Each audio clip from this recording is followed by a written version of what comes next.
Hey, it's Michael here for Tuesday edition of Oilers Live. And I've got as my guest tonight, Mr. Ryan Lotsberg, senior writer for the Heavy Hockey Network, one of my favorite guys, a guy that seems to pump out an article every 5 minutes. How you doing? Welcome. Thanks for joining. Yeah, I'm good, Michael. Thanks for having me. I was saying today, when we were talking about getting ready for the show, I've only had you on the show once, one-on-one, and it was the very first time I ever spoke to you. Yep, that's right. That was the first time we actually looked each other in the eyes and spoke words to each other. Yeah, and since then it's been a long time, and so that's got to be over 3 years ago, I would imagine. That sounds right. Yep. Yeah. Well, it's good to have you back on. Even better to have you on after an Oilers win. Absolutely. Exciting game. We're going to talk about that tonight. I'd like to talk about some World Juniors tonight because that's relevant. Absolutely. Part that's on my mind because this was the last regular season Battle of Alberta game is the NHL and promotion of the game. So that's on my mind. If we got enough time, we'll go about an hour like we usually do. And let's talk about the game tonight. I'll let you go and give you my thoughts on it. But first off, just in a nutshell, I mean, you typically write the call-outs, standouts, and shout-outs for Heavy Hockey Network, which, by the way, is the name you gave it, and we've kind of run with it. Yeah, for sure. Maybe go in that vein. I mean, what did you think about tonight's game? Who really, stood out to you? Who possibly didn't stand out? Because there's a few folks out there that, I would definitely call out tonight on the Oilers, but I would love to hear your thoughts. Well, I think the clear standout in this game was Stuart Skinner. What did we allow? Almost 50 shots, and we only gave up one goal. So it wasn't a Picasso by any stretch, but Stuart Skinner kept us in the game on multiple occasions tonight. So I think he would be my standout for the evening. And I was kind of in and out of this game, to be honest. I didn't watch it with as close of an eye as I always do, or typically do.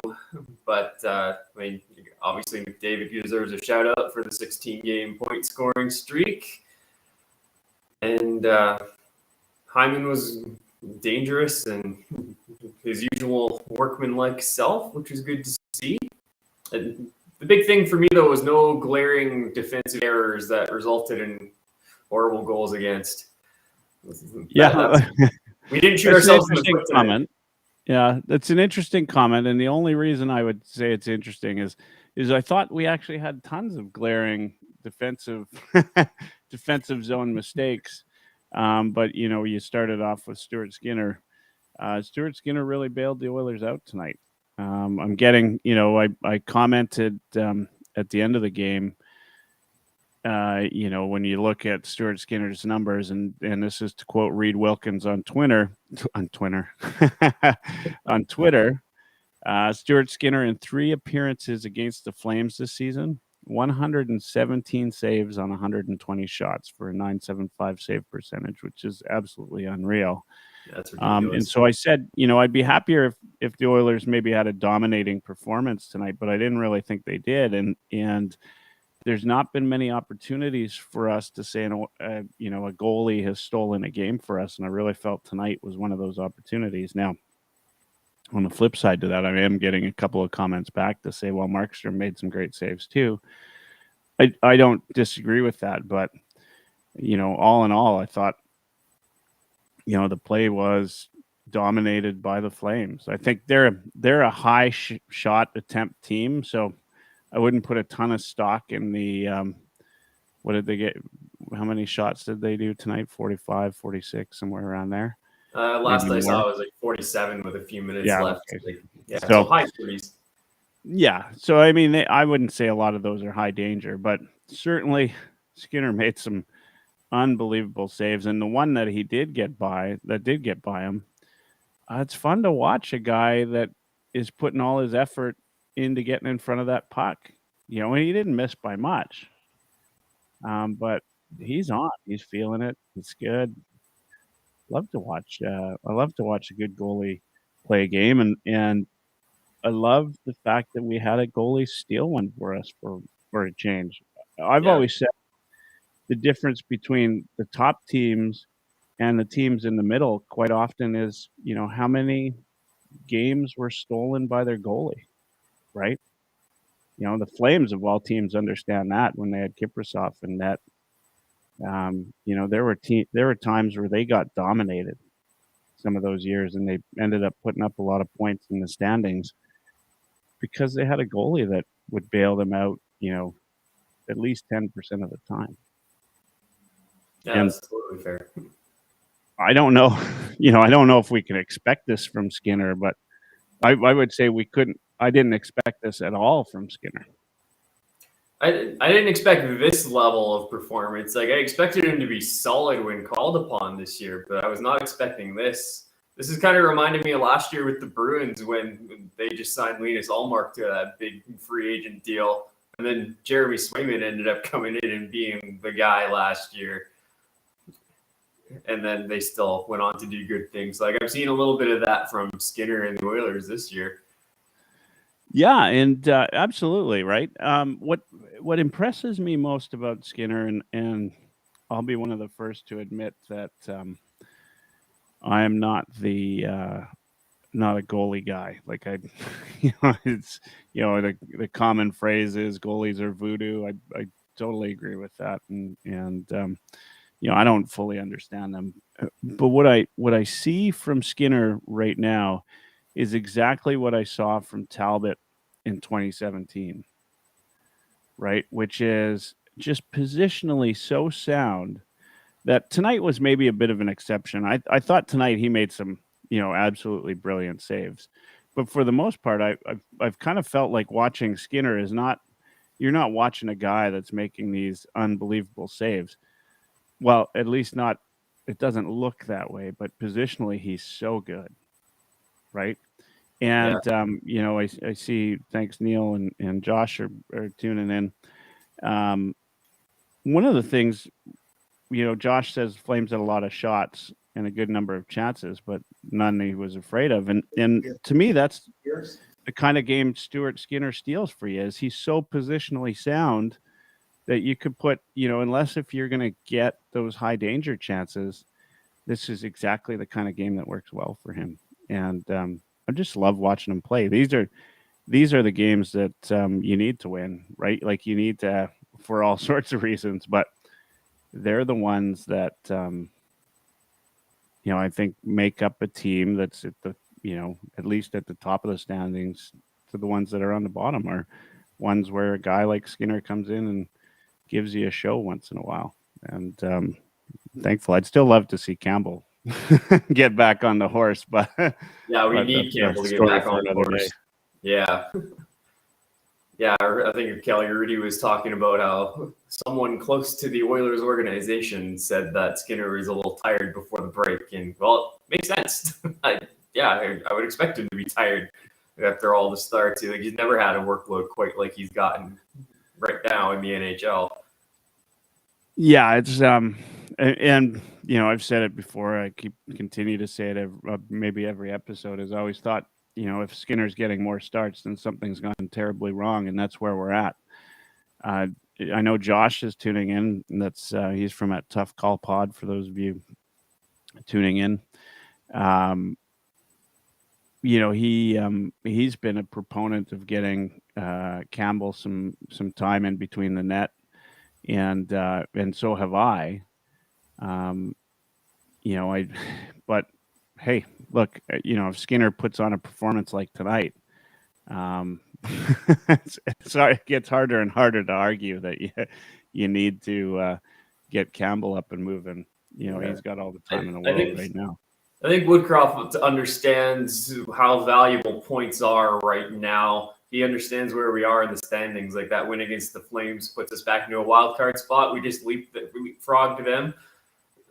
right? So like we're in a dogfight for a playoff spot here, and like we can't afford to fall behind like we did last year and expect to crawl back in. So you go with the hot hand in that case. You can't afford to have a goalie who's not at his best. You can't have a guy in there who's trying to find his game. So as much as you need to get Campbell back on track, you need wins right now too. So that's kind of the difficult spot that Woodcroft is in. Yeah, and that's 100% agree, right? Like you got to play the hot hand, and Skinner is proving game after game that he's capable of winning games for the Oilers, or at least keeping them in. And our defense, has been atrocious, right? Like in terms of tonight, there were 2 or 3 times where just get the puck out of the zone, right? Like and they couldn't do it. One time, Nurse won a great board battle, and then I don't know, like he seemed to just clam up in the corner and give the puck, gets given away, and it ends up being a pretty decent scoring opportunity for the Flames. And we had numerous times like that tonight where the Flames were had unbelievable offensive zone pressure just on one, as anybody knows, right? I mean, anytime you give the puck, especially in the middle of a shift, you give the puck up, it just leads to bad things typically. And that's been the Oilers' MO of late. I think they're they'd if they can just improve on their puck management, might be the best way to put it, especially coming out of the zone, then I think you win a couple more of those games than you lose, and you're firmly in a divisional playoff race rather than a wild card playoff race. Yeah, it's just composure. Like they've shown that they're capable of making those plays when they need to before. Like they don't get to the conference finals without being able to make those simple plays and executing in the right moments, right? It's like I think it's just a lack of composure right now. It's mental. It's not totally physical. Yes, they're physical mistakes, but they're just from a result of some mental lapses right now. It's like I think they're capable for sure, but they're shooting themselves in the foot, and that's been a common theme throughout this year so far. I think that if they're playing more solidly defensively in front of Campbell, or as a team in general, I think Campbell would probably have a few more starts by now, right? Like if you could trust the team to play a little bit more solid in front of the goaltenders, then you wouldn't have to ride the hot hand like Skinner all the time. Yeah, it's 100% it, right? I mean, so we all get on Campbell, but he just hasn't had, in my mind, the support that he, a goalie needs, right? Like, a good defensive team has made a mediocre goalie look great, quite a few times in this league, and vice versa. I mean, great goalie has made mediocre defense look great too. But if you can get both, those are the teams that win championships, and so far we've got, depends on the night, we've only ever got one of the two. So it'd be nice, a showing like tonight from a guy like Skinner, great. Edmonton boy, even better, right? Understands the importance of Battle of Alberta to this team. All right, let's talk about that, because I think, sometimes I find this team is pretty easy to analyze, right? Like tonight you can say, the Calgary was the better team, sort of, at least in zone percentage and definitely in shots. Oilers, had some good capitalization. What do you think about? What? Sorry, we're gonna go back because Neil says, "Are we allowed to say that Barry and Nurse played well together?" Thoughts on that?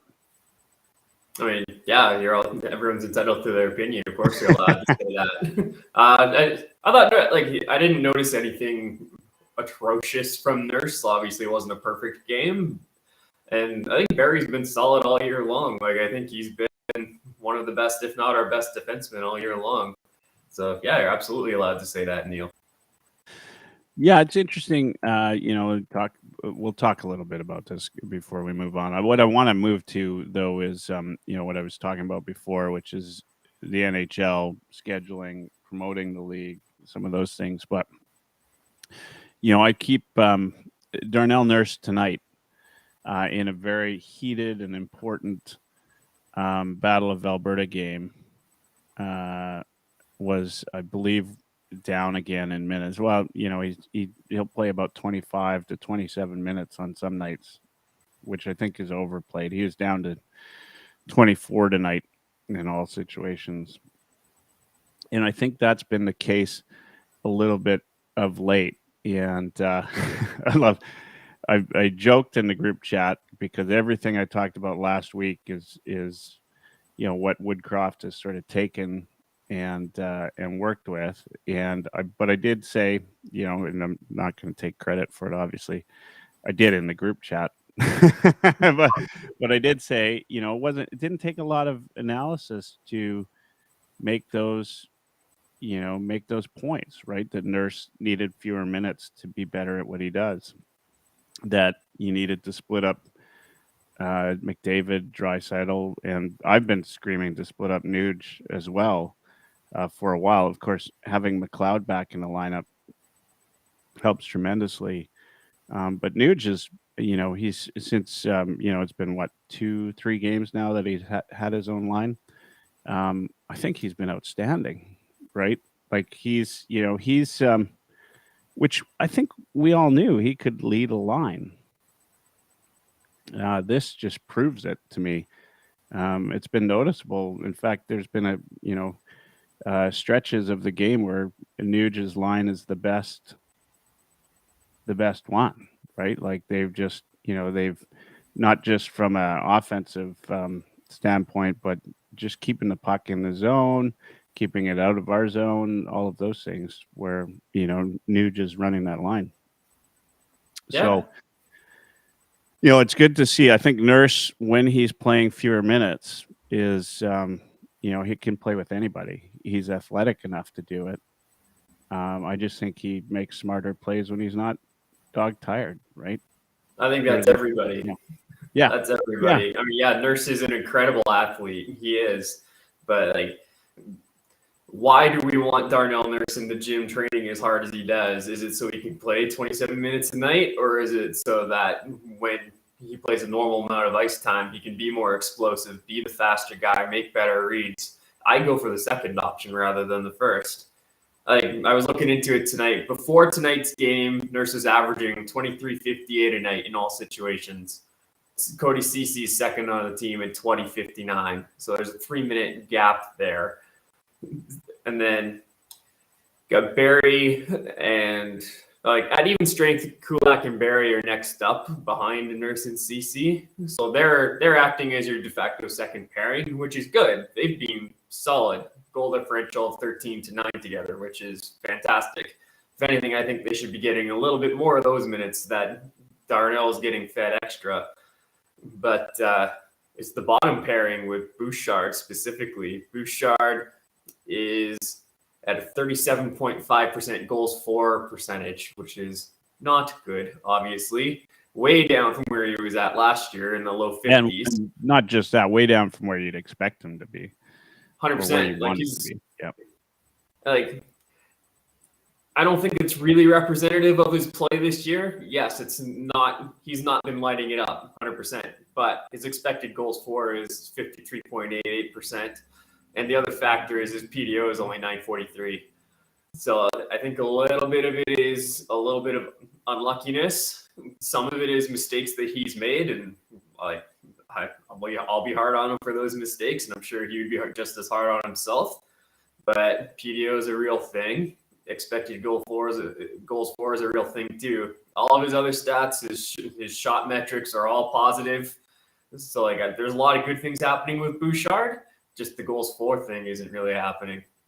And that has to change because we need him and the bottom pairing to take a little bit of ice time from Nurse. Yeah, absolutely. And you know what, tonight, I mean, it was reasonably It was decent distribution. I felt since Woodcroft, changed up the lines, uh, it's really been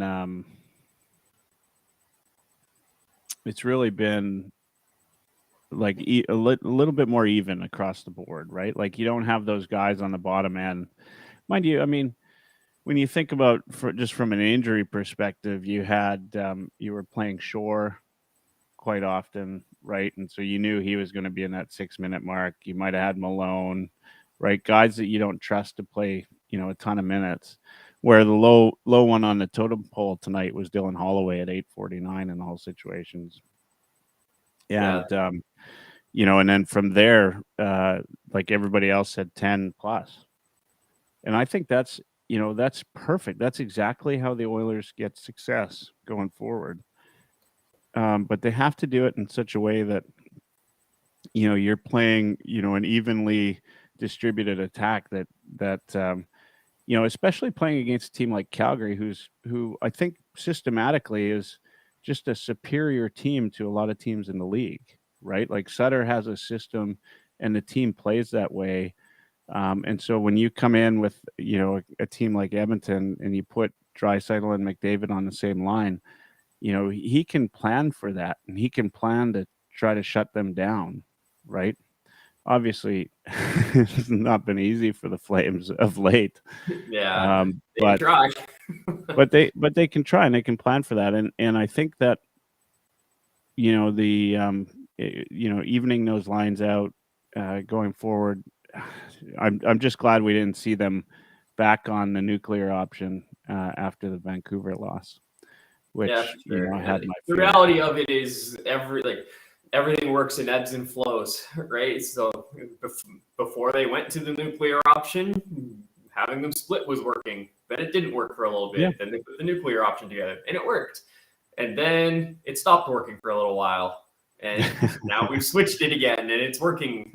So there's always going to be ebbs and flows. You can have success both ways. But generally speaking, yeah, I'd agree with you. I'd like to see them separated, and I'd like to see the bottom roster guys getting a little more ice time, because you can't run McDavid and Dry 25, 26 minutes a night and expect them to be healthy and ready for a playoff run.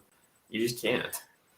No, you can't, and so this is the way you do that. And Neil makes a good point, which I agree with, which is it's easier when you've got Fogle, Yamo, and McLeod back in the lineup. Yeah, very good point. That's 100%. But the one thing that has been a consistent thing with the Oilers since Connor McDavid joined the team is that when the coach is in trouble, they, I find they're not creative. The first thing they go to is the nuclear option. And the longer those two stay together, the worse this team gets. I think it is good intermittently once in a while, right? I think if a team plans to have, a line to play against McDavid, a line to play against Draisaitl. Now they've got to worry about playing against Nuge and his line. But, if you're going in there and you've played 4 or 5 games against McDavid and Draisaitl, then you play to that, right? And it becomes a little bit stale. This is great. This is great to have them against each other. Stal's in the chat. Thank goodness for Skinner. What a game. Yeah, this is the Skinner honor hour right now. He deserves it. Yeah, absolutely. All right, let's talk about this being the last game of the Battle of Alberta for the regular season, which tonight it occurred to me, and I mean, it's probably occurred to everybody, but I'm usually a little bit behind on these things. If the Oilers and the Flames don't meet in the playoffs, it's 10 months at a minimum before we play again in the regular season. 10 months before somebody said to me something about, there's a lot of rivalries in this league. There are. And this one has had books written about it, has had competitions on towns that are split about it. This is, it's had fundraising. Exactly. We've got shirts. We've had the massive fundraising drive that happened because of the Kachuk turtle incident. We've had billboards go up in both cities. I mean, it doesn't get any bigger from a hockey perspective. And two of your Canadian markets, I think, are your major markets in this league, and you can't find a way to do it. Now, that's just one thing. That's just this rivalry, which was fantastic, I think, for the league last year. Like Sportsnet loved the Battle of Alberta last year, if I'm not mistaken. I mean, they were, they were giddy about it on the broadcast. Oh yeah, I mean they kind of have to be, but yeah, you could tell it was genuine. So, the end of the day, like how the league's got that we've got to put up with this Sportsnet streaming service that is, I'll be honest, I just have the Sportsnet Now streaming package, so I can watch, well, almost every game. I'll get into that. I get it.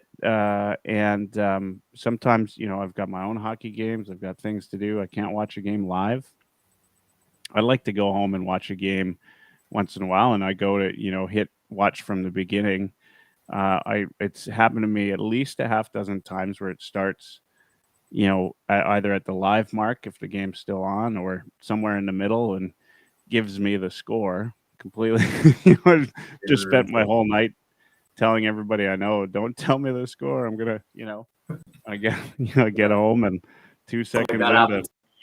Last weekend with the Ducks game, like I was working, and then I was just leaving work for the day, and then someone just came up to me and spoiled it. They didn't know, so I can't be mad. Yeah. But I was gonna go watch it with my girlfriend, and then we're trying to get it going on the Sportsnet app, and every other replay worked for every other game that had happened that day, except the Oilers one. Yeah. So we couldn't watch it anyways. That's what I'm talking about. Like, this is, it's gross. It's sick that, like as a, professional franchise, I bet you there's not, other than I'm watching the chat and one, Kirk says your audio is clipping, and Neil says maybe mine needs a little bit of work. It's probably more the person behind the mic. But, like my streaming here on the Heavy Hockey Network is better than, the Sportsnet Now streaming. There's a problem here, right? Like that, there's not been a game that I've put on the streaming app that hasn't frozen at one point of the game for me, at least a couple points of the game. Sound issues, like sound issues. The technology for streaming is not new anymore. Now, here's the other thing. Because we're in Canada now, we were always on, just for everybody to know, we were always on Sportsnet streaming, even when we had the NHL package, because we got Sportsnet on there. Rogers managed it, but there were some bonuses to that. If you, for instance, like tonight, although we wouldn't have had the option, but let's be honest, if we could have turned off Eric Francis at any point tonight and watched an alternate feed, which I'll be fair, I absolutely hate the Flames broadcast crew. I find them to be, among the biggest group of homers that I've ever watched. When they're dry, not funny. Like when they try, they're just not funny. Yeah, and every broadcast crew is a little bit homerish, but I find them to be among the worst. And I've watched a lot. Last year when I had the NHL service, I could watch, if I wanted to watch a Flames game, let's say they were playing Anaheim, I could watch the Anaheim broadcast instead. Now that we've got Sportsnet Now, this I don't know, upgrade, is it supposed to be? Is it downgrade? Now I'm stuck with whatever broadcast they give me, which is 9 out of 10 times the Sportsnet broadcast, right? Yeah. And so, I've got fewer options. I've got, a service that if it works is fine, but doesn't work all the time. And then let's talk about regional restrictions. So as most of you know, I'm based in Halifax. When the Oilers come out and play in Montreal, I can't watch it on my Sportsnet Now subscription because I'm in Montreal's region. So, now I've got to watch it on TSN, which thankfully I have, which I just got because of World Cup. But, now I'm paying for something else to watch, the Oilers. So, I've been on my pedestal or not my pedestal, my I put myself on my soapbox. I put myself on a pedestal. No, I've been on my soapbox here, but what do you think? What do you think about all this? I mean, is the NHL better, worse, or what compared to other leagues in promoting this league? I definitely think they're worse at it than other leagues. I mean, the NFL, whatever they're doing, they have it down to a science. The NBA, they do a great job of rotating in good teams that are playing well, even though you might not get to see them very often typically. The big networks in the States, let's be real, they want more viewers to watch their games, so they're going to show the teams that people care more about, which are the teams in bigger markets. It's like your Dallas Cowboys, New York Giants, Green Bay Packers, Pittsburgh Steelers, Patriots, right? It's always those big markets. And you see a bit of the same thing in the NBA with the LAs of the world and but they always do a good job of making sure teams that are relevant get a lot of airtime. Like Milwaukee, we see a lot of Milwaukee now. That's a small market team, but they're good, so we see a lot of them. But the NHL, it's just all the things you talked about, and Connor, they do a great job of hiding Connor McDavid. Put him in Exactly, multiple afternoon slots on Saturday afternoons when nobody's really watching or paying attention, and very few American national broadcasts. He's the best player in the game, and we are spoiled as Oilers fans. We get to watch what he does, and Leon too. They do something that takes your breath away. On every shift, it feels like 9 shifts out of 10, they're doing something that makes you go wow, can't believe he just did that, or oh my God, he's so fast, he's so good. And there's a lot of people in the corners of the States that just don't get to see it. And that's just not right. And I'm seeing a comment that says you've got other sports to compete against. And absolutely, that is very true. But if you want to have any chance, you've at least got to try to put your best product forward. Yeah, and it's 100% it, right? You have to. Well, first off, it's a absolute travesty that Connor McDavid isn't the best known hockey player. They actually did a half decent job of promoting Sidney Crosby, but he's in an American market. He's in Pittsburgh. He's one of those big markets. So I guess the league, if you got a guy like Connor McDavid in the Canadian market, is just unable to get it to work, get it to happen, right? Is that what we're supposed to believe? I mean, you talk about the NFL. You go into any lounge on a Sunday, any sports bar on a Sunday, and you can watch whatever game you want. Yep. Right. And then there's NFL Red Zone too, where commercial free, they do live check-ins on every single game. It's if anyone's in the offensive side of the field, they're on it.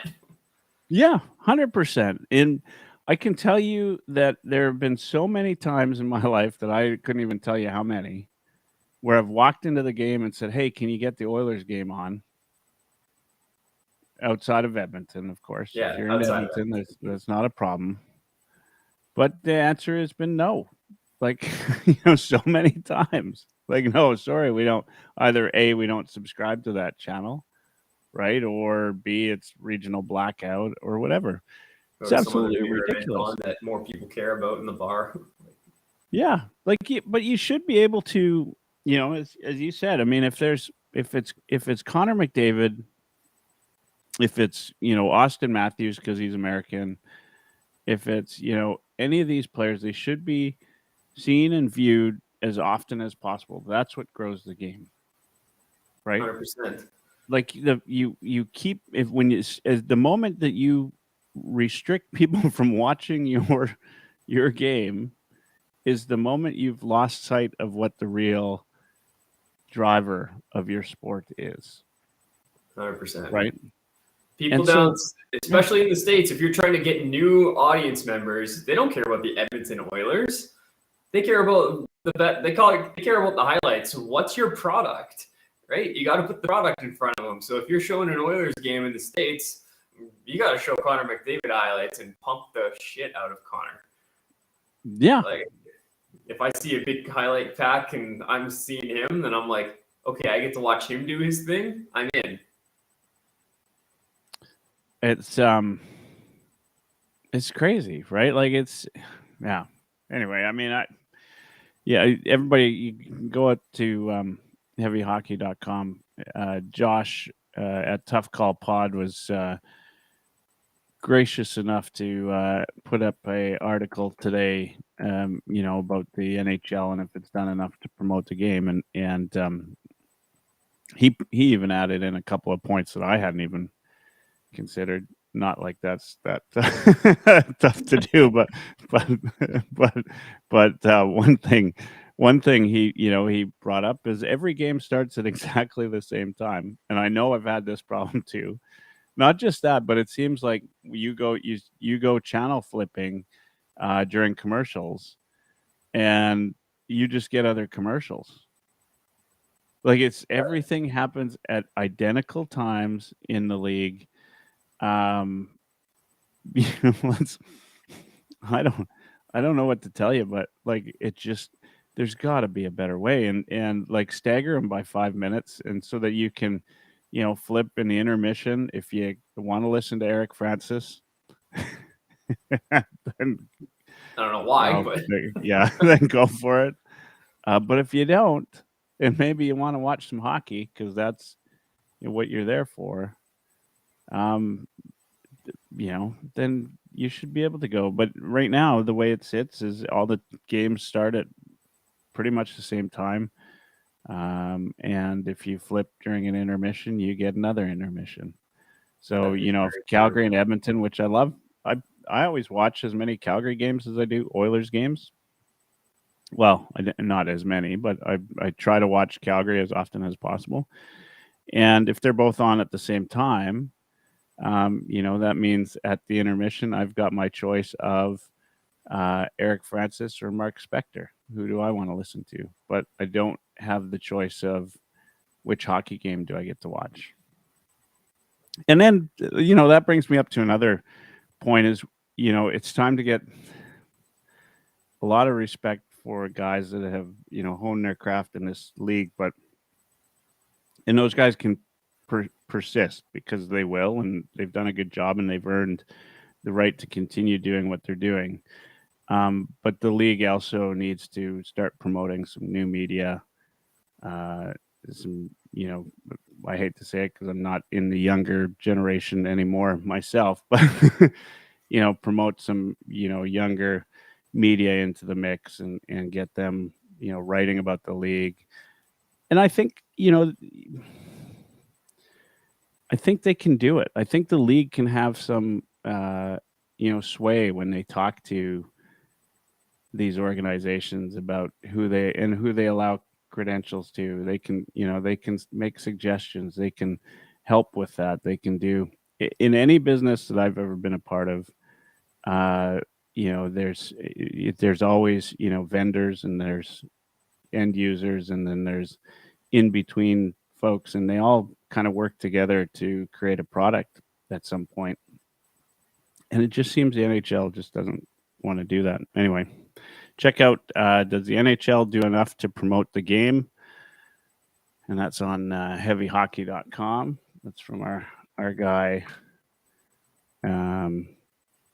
Josh Bolton, Tough Call Pod. I put the link in the chat for everybody to see. There you go. Look at that. The miracles of modern streaming today. You see what I can do there? You can even get that anytime you want. You can pick this moment of my stream and play it without any without any challenge. Some stranger says the league should approach YouTube streamers like you guys. And I've always thought, so I want to address that again. I'm on my soapbox. Sorry, Ryan. I invited you on tonight, and I'm going to do most of the talking. I'll get you. How dare you talk on your show? That's right. That's right. This is something I've always thought that the league should do, teams should do, is now that we've got all of this new media around, like Heavy Hockey Network, Oilers Nation was once kind of like Heavy Hockey Network, just starting out and getting stuff going.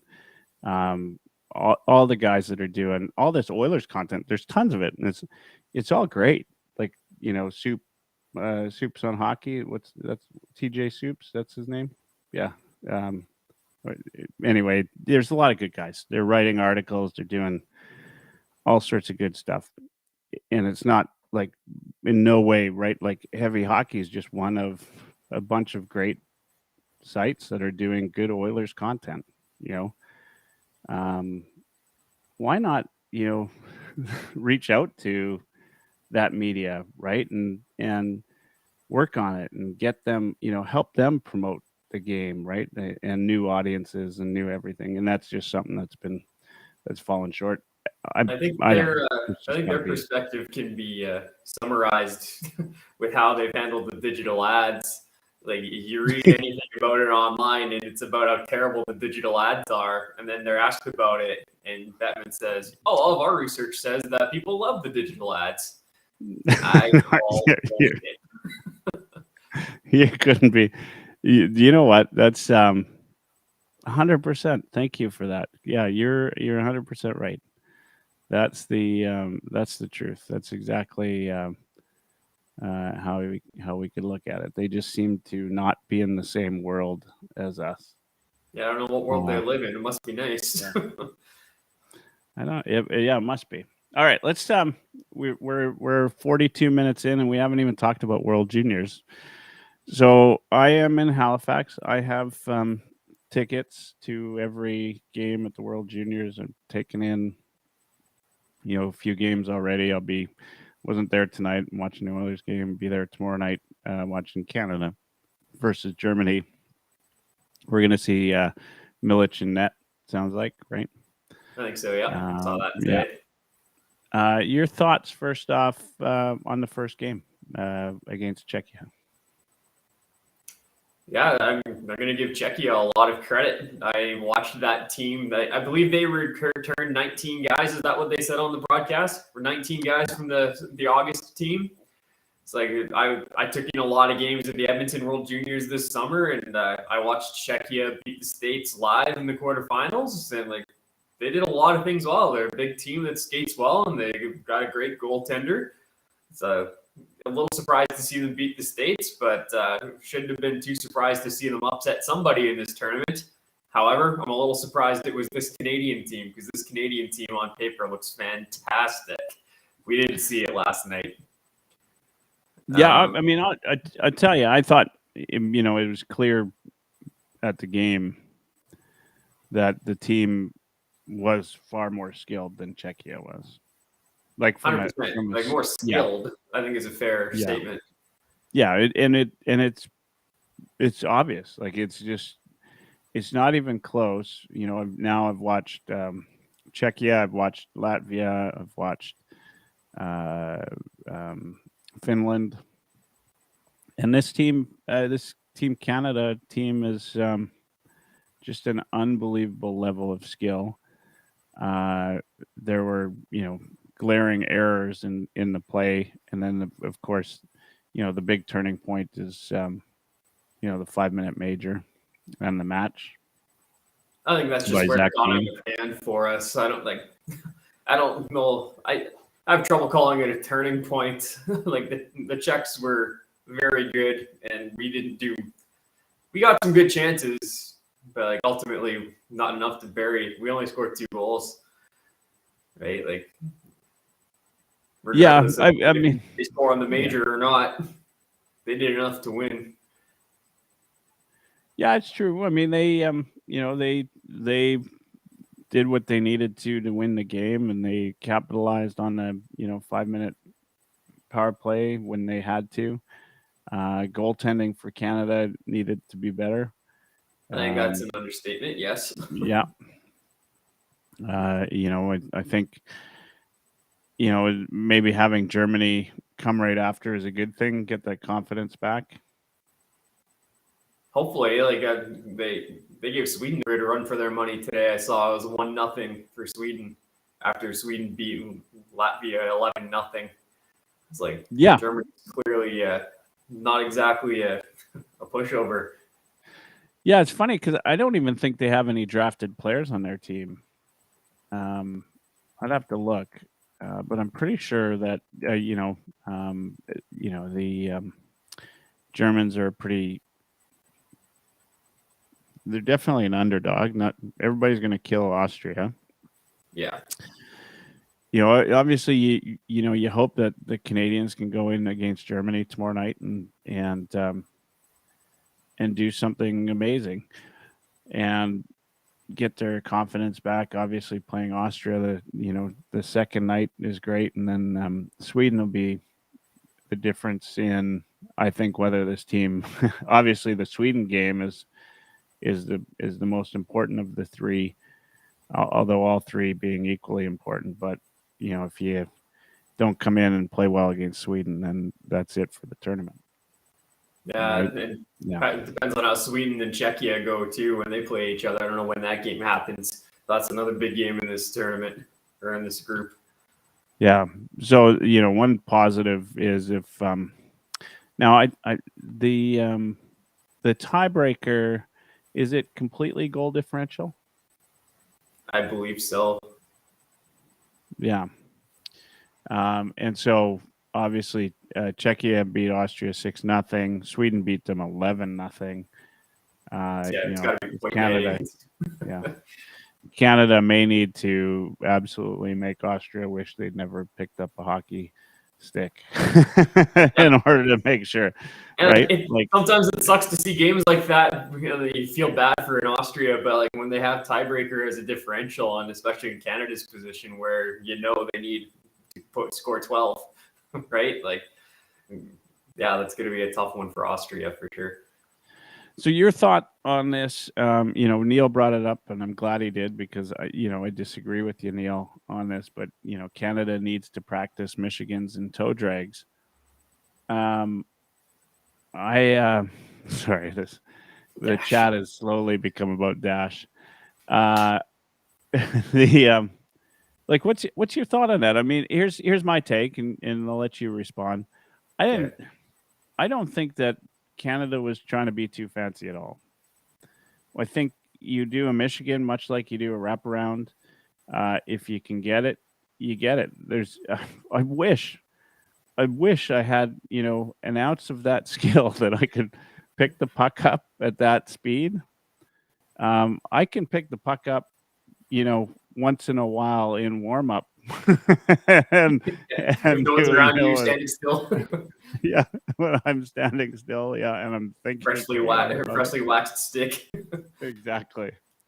Okay, Neil, I understand it's a joke, but I'm just glad you brought it up because so many people, right, like so many people are talking about that as being a challenge, and to me, the Canada wasn't being too fancy. It was about defensive mistakes and goaltending for me. And then, at that point, it becomes a game of inches. There was a couple of absolutely glorious opportunities that Canada didn't bury, or you take that offside that's, a couple inches offside. What I hate at the game is they don't show those replays on the screen. Right. In fact, they didn't show the offside replay at all. They just put, I think it's against IIHF rules for them to show it. Yeah, they want the crowd to be settled. Yeah, neutral and settled. And then they didn't show the Zach Dean hit at all at any point. Not during intermission, not ever. So, of course, everybody watches that at the same speed the officials watch it at. And, we don't have their training. Some of them don't have their training. They, so we get, how can we, tell as a crowd, you're sitting there, depending on where you even were and it was the far corner from where I'm sitting. I've got great seats, but still far corner from where I'm at. It's hard to tell if that's, I don't have the luxury of watching a replay. And so, fans are booing. Josh from Tough Call Pod would tell you it was a good call. But I couldn't tell you being at the game. In the piece I wrote last night, Josh and I were going back and forth in the group chat. I didn't think it was a penalty at all. But I looked up the rule after the game. I broke it down frame by frame. I was trying really hard to disprove the call, but I couldn't do it. By their rule, it's a very vaguely written rule, but by their rule, it was the correct call, which sucks. Yeah, it does suck, right? It's a correct call, and Zach Dean's a popular guy around this area, being a Atlantic Canadian, and hey, it is what it is. Now the Canadians have to regroup and they get back at it against Germany tomorrow. The games being at 4:30. What's the overall? Are people taking off early from work and going? Do you think they'll be going and watching it at the local lounge, or are we talking like? It's not, you don't feel it in the air that the Team Canada's got a chance at World Gold. Cough. I'm feeling sick all of a sudden. No. Yeah. We're at Edmonton, and I just spent my August watching the World Juniors here, and this one snuck up on us pretty quick. It's there wasn't a ton of time for the excitement for this tournament to get going. It's it snuck up on us this year, I think. Where it's a little bit different than other years here at Edmonton. I can't speak for how it is and for everyone else and for everyone else around the country. But yeah, excitement's maybe not quite at the same level. Especially at 4:30 games, a lot of people just can't do it. They just can't get home for the start. I worked yesterday. I was off at 4:00 and I ended up staying late and missing most of the first period. So that's just the way it goes. But I think come the medal round, it'll be a little different. But for the round robin stage, I think people are just waiting for that New Year's Eve game in the playoffs. Yeah. The New Year's Eve game will be fun. Yeah. I'll be at that too, of course. Now, have you had a chance to watch some of the other teams? Honestly, no, I haven't. No. Okay. Czechia is pretty much the same as they were in the summer, so I watched a lot of them, but I haven't seen most of the teams as they're compiled right now. Yeah, watching Czechia live, and I've seen them twice now. There's actually a local Halifax Moosehead player on Czechia. He scored. I've had a chance to watch him all year as well, and good to see him get a little bit of success. But there's nothing about Czechia that really wows me. Yuri Kulik, Buffalo Sabres prospect. He's fun to watch. He's a pretty good player, but he didn't play in the pre-tournament. So, I've only got to watch him once, and he wasn't, he wasn't outstanding in the game against Edmonton. He had, he of course leads the power play, and he's just solid with the puck. He doesn't make many mistakes, so he's fun to watch. But they're the team itself, it's a big team. They're not, I don't know if, where they fit in terms of biggest teams in the tournament. Canada's got a big team too. I think average height's around 6'1", if I'm not mistaken, going off memory. But I know our defense is monstrous. Oh yeah, that Del Maestro is the only guy below 6'2". Yeah, it's crazy how big the defense is. But I really don't think, like, outside of, these types of, upsets, US being one and Canada being in the opening round. I mean, Czechia doesn't strike me as a team that's going to go anywhere, but that they're capable of winning, against good teams Yeah, once in I a don't know. while. I Right? don't see a gold medalist there, but they're a team that Yeah. can make some noise. Yeah. And USA obviously is going to be good. Latvia gave them a bit of a run going into the third, tied. And I'll be honest, I saw Latvia against Czechia, and they're not a bad team. They've got a lot of, they've a lot of no-name players on there with some skill and good hockey sense. They look absolutely like a minor hockey team, though, lined up against a team as big as Czechia. I Like the remember Latvian team was pretty small. I remember being impressed with Latvia in August. Like obviously they got beat, but I watched them play against Canada live, and it was much closer than it needed to be, and it was a little scary for the first half of the game. But and Canada ended up prevailing, obviously. But I was impressed by how the Latvians showed up. Like they acquitted themselves well. Well, now in two games, they took US 2-2 into the third, and Switzerland had to take them to shootout to win. Yeah. So this is a team that isn't expected to be anywhere, but I think they've shown well. It's clear there's no money in that system. In fact, not all of the players have name bars. Some of the shirts, some of the jerseys looked like they were falling apart. Like it would feel a lot like, when you were playing minor hockey and you had to go and fundraise to go on a trip somewhere with the team. I wouldn't surprise me if the Latvians, prior to coming here, had to, go sell chocolate bars for a week so they could, get flight down Knocking on people's doors. down here, right? Like it's just it's unreal, and good on them for the showing. Anyway, tomorrow night, Canada plays Germany, US plays Slovakia. Should be a couple of good games for that. And last thing,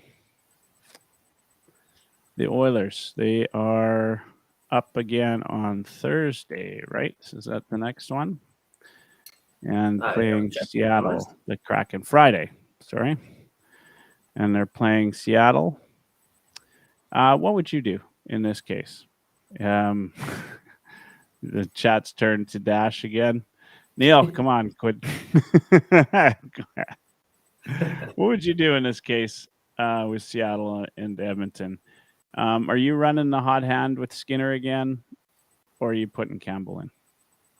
I'm just looking. We got Seattle Friday, yeah, Winnipeg Saturday, then Seattle again on Tuesday. So I'm tempted to go. I mean, we got a back-to-back. I'm tempted to go Campbell in the Seattle game the first time. Like they're ahead of us in the standings. We got to get at least one of those two games. So if we save Skinner for Tuesday, then I'm good with that. I gotta give Campbell the game Friday. Let Skinner go Saturday and Tuesday. That's how I do it. It's a Neil and Dash love fest in the chat. We've got so this is maybe the most important time of our schedule, right? Winnipeg is important, maybe not as important, just based on the divisional side of things. If you're a Skinner believer, I think my thought, and I think this is how they'll play it. I think they'll play Skinner on Friday against Seattle, Campbell on Saturday against Winnipeg. And I think based on the outcome, I think will be the first time we see who, like if you just go on past performance, I think you get Skinner again in Seattle. And then maybe you sort of mix them up over the next little while. Yeah, I wouldn't be surprised to see Skinner start. I mean, he did just make 40 some odd saves, win. Yeah, he's hard, been good. hard to go against them. I mean, if you start Skinner, over in Seattle, then you start Campbell the next night in Winnipeg, because you're not going to do them back to back, unless if something goes wrong. Then you start Skinner again against Seattle, another divisional game, right, against the same team. You have a chance to make up some ground in the standings, and right now you trust Skinner more, and whether or not Campbell has a good game against Winnipeg or not doesn't matter, because you can turn around and put Campbell in against the Islanders next week. And then you wait for that Colorado game, which will be a tough matchup, and you play your hot hand at that point, right? Yeah. And this has the potential to be, the defining sort of part of our schedule, where the Oilers make or break their playoff hopes here, right? It's a 8-point swing, would you call it, potential for Yeah, 2 full right? point games. Yeah, 100%. Can't let Seattle get too far ahead here. Yeah, well, I mean, right now we're tied in points with Seattle, right? And so two games, right? And those are coming right up. That gives you a good spot against this team. Mm-hmm. Yeah, I mean, these are important points. You have a chance to climb up in the standings and overtake a team that's ahead of you. So you gotta take advantage. Yeah, absolutely. All right. Well, we're at the hour point. Did I miss anything today?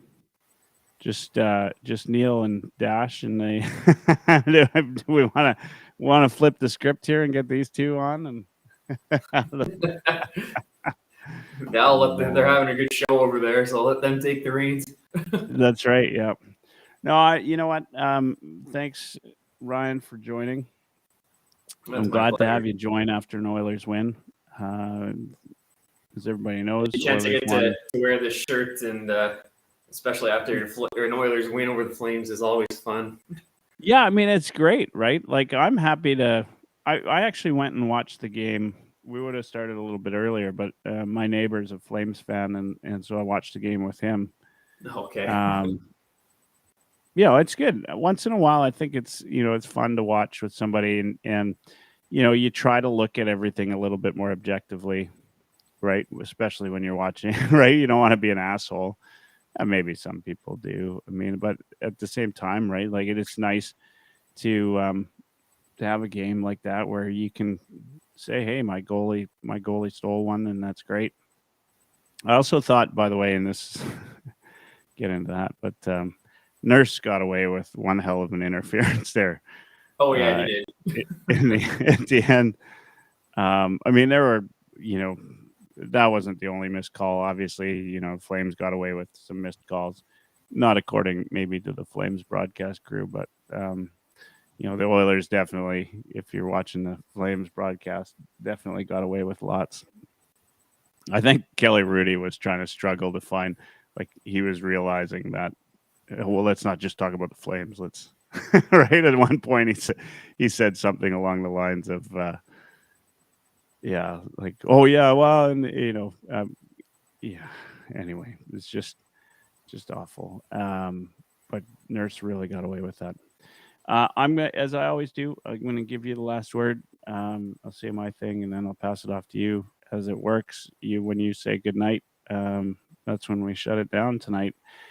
Again, any feedback on? There was one person, I can't remember who it was, thought that the old format, the landscape view, which fills the TV screen, was better. I've been trying this mobile view with the chat displayed. Let me know. I'd love to hear your feedback. Send me a DM at Oilerslive. Let me know in the chat. Let me know whenever. I'd like to, any chance we got to make the show better. Let me know. The chat's just off the rails right now. Everybody, check out, as I always say, check out heavyhockey.com. These guys, Ryan's one of them, put in a lot of work and effort to put out content, which really, as I know, every time I put out content is only good if somebody cares to watch it or do, otherwise, we're just writing to hear ourselves speak or whatever, right? So make sure you check that out. Support Ryan, support Josh, and all of those things. Support the little things that, little clips and stuff that they put together for YouTube. Josh did a great analysis of the Zach Dean. I'm trying not to watch the chat right now. The Zach Dean hit the other day. Check those things out. It's all good content, and I'm thankful there's 11 of us now on Heavy Hockey Network putting out content. Some of us a little bit more regular than others, but it's all been great content. So make sure you check that out. Oilers in Seattle. I'm hoping for this to be the weekend that defines the Oilers in a positive way, and I believe that it will be. So that's all I'm going to say about that. World Juniors, I think Canada is going to come back and do something absolutely amazing. They'll the Sweden game, obviously the most important of that. I'm not a big time writer. I hate writing, but maybe I'll put together my synopsis after being at the game. I always love, as everybody knows, any chance you get to go to a game, especially when you got good seats and you can see the expression on the players' faces and you understand the small frustrations in that, you see more of the game if you've got a good spot to see it on. And so, I've been enjoying, especially at the junior level, where I think they show more emotion. They show a little bit more of everything. It's fun to watch being there live, and just got a good opportunity to watch. I bought a Connor Bedard jersey, so I've been sporting my Bedard jersey. I debated. I rarely ever buy custom jerseys, but I thought I would do. Bedard just is he is a special player to watch. It's a lot of fun to watch. All right. So that's all I have to say. Check out heavyhockey.com. Everybody, thanks for tuning in. Off to Ryan for the last word, and we'll have a good night. You're on, Ryan. I'm on mute.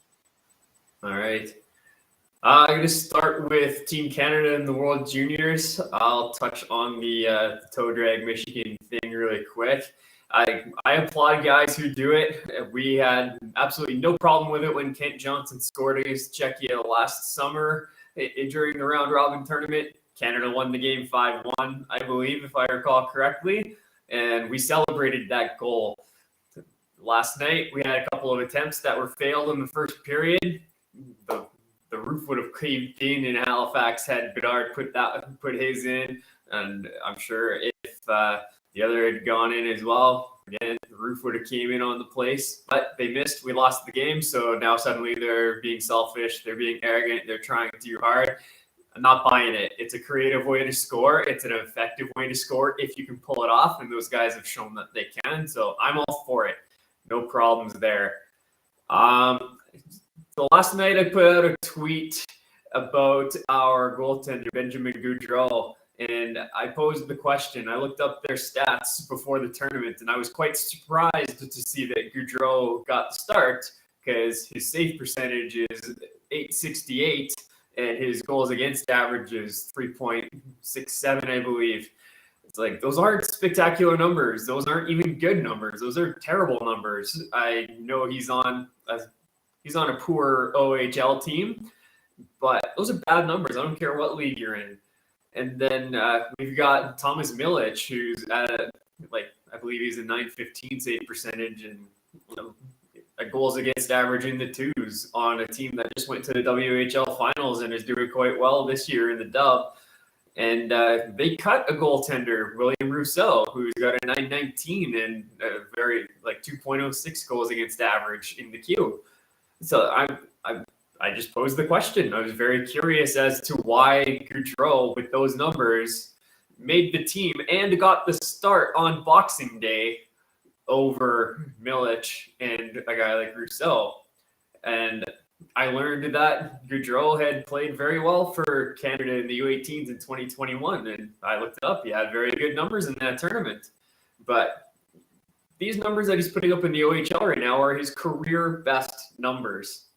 And the other thing that was really odd to me is I went through and looked at the numbers tonight and saw that Gaudreau is one of 3 Team Canada goaltenders in this century to be selected to Team Canada with a save percentage under 900. Zach Ficali in 2015 and Olivier Michaud for the 2002 World Juniors. So only 3 times in this century has a goalie been selected to Team Canada with a save percentage sub 900 in the year of the tournament. And this one gets the start on Boxing Day. And he lets in 5 goals in a loss, in an upset loss. So it's a very curious decision. I don't know what happened at camp, and I admittedly haven't watched Gaudreau play aside from that one game. But it's a suspect decision, especially when we consider that his club coach is an assistant coach on the Canadian team. So I don't know if it's a league bias with the OHL predominantly getting more opportunity for players than kids in the dub or kids in the QMJHL. Yeah, the OHL has put out a lot more high-end players in the past. You can say it's a better league. I wouldn't argue with you, but I would also argue that the dub and the Q are not that much more inferior to the OHL for a guy with an 868 save percentage to be getting the start over the other 2. So it's a very curious decision, and I stand by it. On the Oilers, yeah, as Michael said, it's a big week for the Oilers. They got to catch a team that's been ahead of them for a while in Seattle, and that's a team that they should be ahead of in the standings. Let's be real. Credit to Seattle for a great first half of the season, but that's a team the Oilers need to reel in and pass. So they got to take the reins and make it happen this weekend. The Oilers through 35 games are exactly where they were last year, and which is not where they should be and struggling. But they always find a way to turn it on in mid-February through March. I think they'll find a way to squeak into the playoffs still. May not win the division or the conference or the league, and that's fine. But anything can happen once you get to the dance. So looking for the Oilers to turn things around here, hopefully sooner than later. Still remaining optimistic. Anyway, everybody, thanks for tuning in. Dash, Neil, you got 2 seconds for the last word in the chat? Opportunity gone in 5, 4, 3, 2. Okay. All jokes aside, thanks for tuning in, everybody, and good night.